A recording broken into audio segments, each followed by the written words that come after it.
जैसे कि आप सभी जानते हैं, सच की हमेशा जीत होती है और हमारी एक छोटी सी प्रयास आप तक बड़ी खबर पहुंचाती है। तो स्वागत करते हैं आप सभी का STS न्यूज़ चैनल पर। आगे बढ़ने से पहले आप इस वीडियो को लाइक और चैनल को सब्सक्राइब जरूर कर ले और साथ में बेल आइकन भी प्रेस कर ले। बता दें, झारखंड कांग्रेस में इस समय घमासान मचा हुआ है। जानकारी के अनुसार राज्य के महासचिव आलोक दुबे और डॉक्टर राजेश गुप्ता समेत 4 नेताओं को 6 साल के लिए निलंबित कर दिया है। इसको लेकर निलंबित नेता और उनके समर्थक में काफी नाराजगी है। पार्टी के अंदर घमासान मच गया है। बता दें कि राजस्थान के बाद अब झारखंड में अंदरूनी विवाद शुरू हो गया। जानकारी के अनुसार झारखंड कांग्रेस ने राज्य के महासचिव आलोक दुबे और डॉक्टर राजेश गुप्ता समेत 4 नेताओं को सस्पेंड किया और इसी को लेकर के पार्टी में बता दें कि पार्टी से 6 साल के निलंबित हुए 4 कांग्रेस नेता पिछले दिनों प्रदेश नेतृत्व और अध्यक्ष राजेश ठाकुर की कार्यशैली पर सवाल उठाते रहे थे। दिल्ली के महरौली में अवैध निर्माण के खिलाफ आज भी DDA कार्रवाई कर रही है। बुलडोजर से अवैध निर्माण गिराए जा रहे और आपको बता दें कि मौके पर स्थानीय लोग प्रदर्शन कर रहे। वहीं 2 अलग अलग इलाकों में बीती रात आग लग गई। वेस्ट दिल्ली की मौत नगरी और यहाँ पे एक बार फिर से आपको बता दें कि इलाके में एक फैक्ट्री में भीषण आग लगी और मौके पर दमकल की 27 गाड़ियाँ मौजूद है। वहीं भावना और बवाना के गोदाम में भी रात को आग लग गई। वहीं भी 14 गाड़ियाँ भेजी गई है। आपको बता दें कि एक बार फिर से दिल्ली में पुलिस तमाम कोशिश के बावजूद अपराधियों में खौफ नहीं। सुल्तानपुरी के पुटकला इलाके में सुबह सुबह गोलियों की आवाज आई। प्रधानमंत्री नरेंद्र मोदी रविवार को दिल्ली मुंबई एक्सप्रेसवे दौसा तक के हिस्से का उद्घाटन किया है। दुनिया भर में कोरोना मामले में अब कमी आई है। इसे देखते हुए भारत सरकार कई ने कोरोना गाइडलाइन को जारी कर रहे हैं। इसके तहत 6 देशों से भारत आने वाले यात्रियों को IRTC PCR टेस्ट कराने की जरूरत नहीं पड़ेगी। इन देशों में चीन, सिंगापुर, हांगकांग, कोरिया, थाईलैंड और जापान शामिल है। केंद्र ने अब कोरोना का खतरा कम होता देख हवाई सुविधा फॉर्म अपलोड करने के नियम को भी हटा दिया है।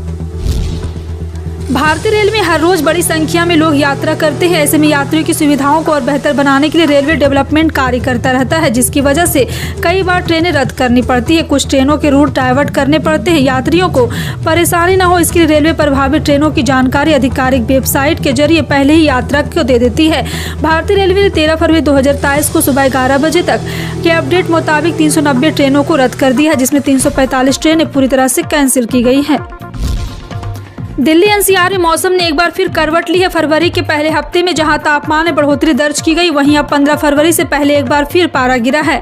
बर्फ में ढके पहाड़ों से आ रही ठंड हवाओं से दिल्ली NCR समेत उत्तर भारत के न्यूनतम तापमान में कमी आई है। ठंडी हवाओं की वजह से सोमवार 13 फरवरी को लोगों को एक बार फिर ठंड का एहसास हो रहा है। मौसम विभाग के मुताबिक दिल्ली में सेल्सियस आज 13 फरवरी न्यूनतम तापमान 9 डिग्री सेल्सियस जबकि अधिकतम तापमान 22 डिग्री सेल्सियस तक रह सकता है। मध्य प्रदेश के पूर्व CM और सीनियर कांग्रेस नेता कमलनाथ आज बागेश्वर धाम सरकार के दर्शन करने के लिए पहुंचे हैं। उन्होंने इंडिया टीवी के सवाल पर कहा कि मैं हनुमान जी का पुजारी हूं, इसलिए दर्शन करने आया हूं। बीजेपी ने क्या धर्म का ठेका ले रखा है? हालांकि कमलनाथ हिंदू राष्ट्र के सवाल पर बिना जवाब दिए निकल गए।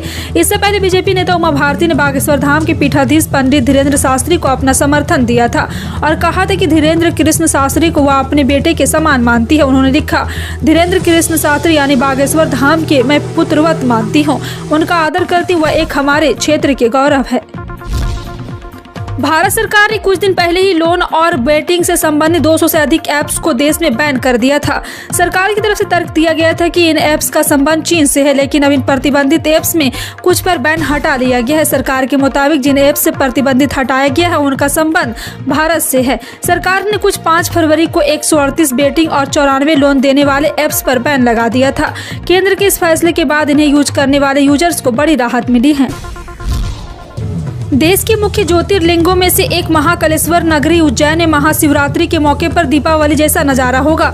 इस दिन 21 लाख दीप प्रज्वलित किए जाएंगे। मुख्यमंत्री शिवराज सिंह चौहान ने अधिकारियों के साथ आयोजन की तैयारी की समीक्षा करते हुए कहा, उज्जैन में 18 फरवरी को महाशिवरात्रि का पर्व दीपावली की तरह मनाया जाएगा। श्री महाकाल महालोक के स्वरूप देश सहित संपूर्ण विश्व में चर्चा का विषय है। महाशिवरात्रि पर आतंकवादी और 21 लाख दीपों का प्रज्वलित करके प्रति अपनी प्रतिबद्धता प्रकट करेगी। एक्सिस बैंक के ग्राहकों के लिए अच्छी खबर है। एक तरफ जहां भारतीय रिजर्व बैंक द्वारा रेपो रेट में 25 बेसिस पॉइंट की बढ़ोतरी के बाद कई बैंकों ने लोन पर ब्याज दरों में इजाफा किया है, जिससे लोन लेना अब महंगा हो गया। वहीं कुछ ऐसे भी बैंक हैं जिन्होंने रेपो रेट बढ़ने के बाद भी अपने ग्राहक को राहत दी है।